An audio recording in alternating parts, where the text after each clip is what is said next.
So mga boss, magandang araw sa atin. Mga kapiso, ay meron tayong EEP 16 TP-Link Umada Wi-Fi 6 EX 1800. Yan. So tingnan natin kung ano ang laman itong loob.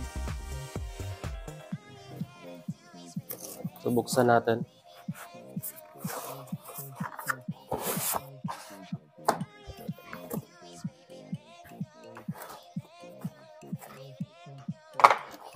So ang laman nitong loob, boss, itong antenna at saka itong PUE adapter. So malaki. Sunod, buksan natin kung ano ba talaga ang laman nitong loob nito.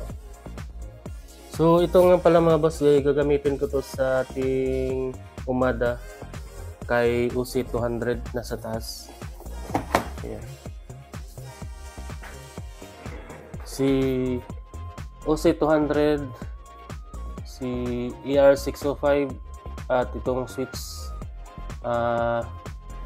PoE switch. Ayan. So meron nga pala tayo ditong UPS. Ayan, yung UPS natin. So ito nga pala ay itong power nito is nakasaksak sa ating UPS para hindi siya bigla-biglang mawalan ng power. Kasi dito sa amin ay palagi ng burnout tapos balik ulit. Ilang power supply na yung nasira dahil dun sa mga interruption. So ginamitan ko siya ng UPS para hindi naman masira. Pero pag ginamitan mo kasi dito, pagbalik ng kuryente, hindi siya dire-diretso papasok doon sa ating power supply. Mga 3 seconds or 5 seconds po siya bago papasok doon sa ating power supply. Okay. Kung may katanungan kayo, comment lang kayo sa baba para masagot natin.